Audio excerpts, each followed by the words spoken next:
I'm Maris from the Environmental Health and Safety Office. Understanding what bloodborne pathogens are and how they can cause infection is important in maintaining worker health and safety in the workplace. This video will take you through the basics of how to safely work around human blood and blood-contaminated materials.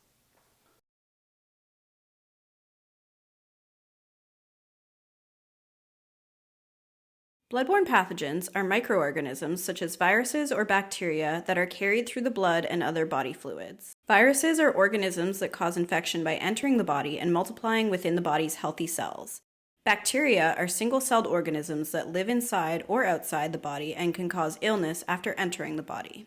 The most common examples of bloodborne pathogens are human immunodeficiency virus, or HIV, hepatitis B virus, or HBV, and hepatitis C virus, or HCV.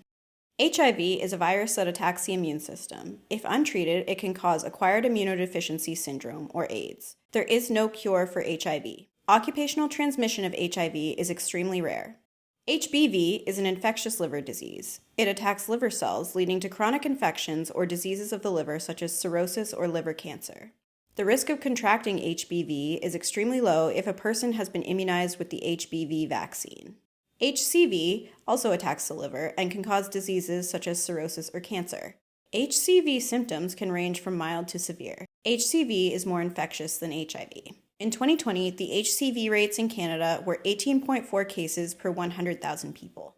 Some signs and symptoms of HIV, HBV, and HCV are fever, fatigue, muscle and joint pain, nausea and vomiting, abdominal pain, flu-like symptoms, and yellowing of the skin and eyes, which is more commonly seen in HBV and HCV.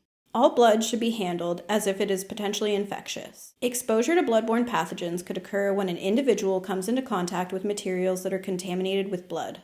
Some examples of how an exposure to bloodborne pathogens may occur in the workplace are working with human blood in a lab, working in a dental or clinical environment, improperly disposed needles or sharps, or blood-soiled materials such as paper towels and tissues. Transmission is the method in which bloodborne pathogens are passed to an uninfected individual, which then causes infection. Bloodborne pathogens are not transmitted through casual contact, for example, shaking hands or sharing drinks, with an infected person.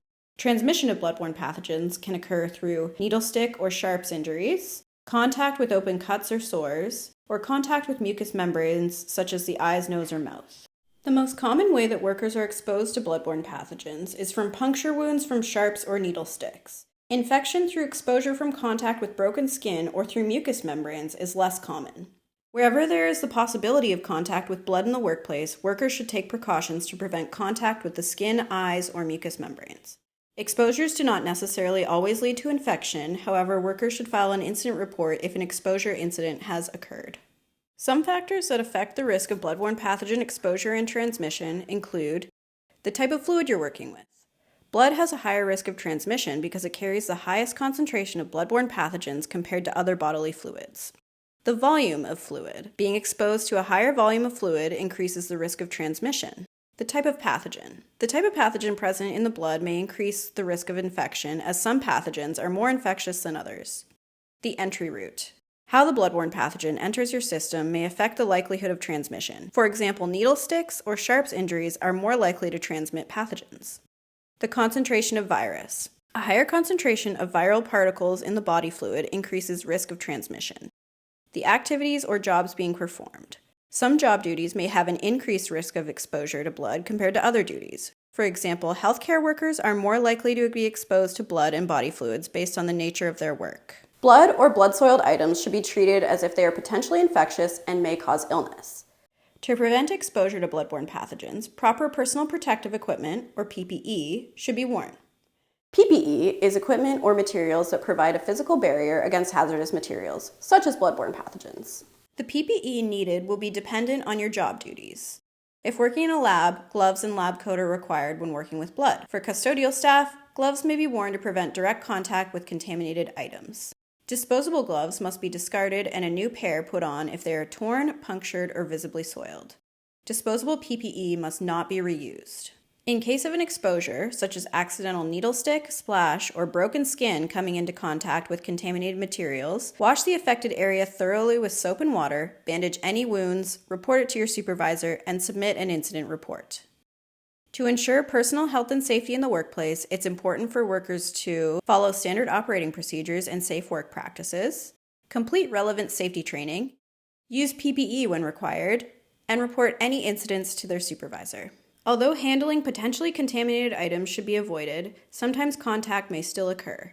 To help in reducing exposure to bloodborne pathogens, hands should always be washed after handling any potentially contaminated material and after removing any PPE.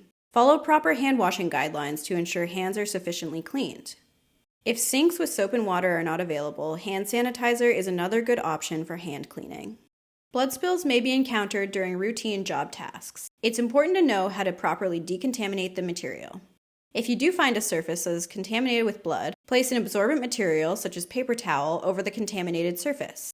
Apply an effective disinfectant, working from the outside edges of the spill to the center. Follow the directions on any commercial cleaners to ensure materials are appropriately decontaminated. Typically, it's required to allow the disinfectant to sit on the blood spill for a contact time in order for it to be effective. Once the contact time is passed, properly dispose of the waste and potentially contaminated materials, including the PPE. If items that are minimally contaminated with blood are found, use appropriate precautions when handling and dispose of the item in the garbage. If inappropriately disposed needles are found, contact the EH&S office for assistance with disposal when required. Following safety protocols is essential to prevent exposures and to ensure a safe working environment. Always use appropriate PPE, follow proper disposal procedures, and report any incidents immediately.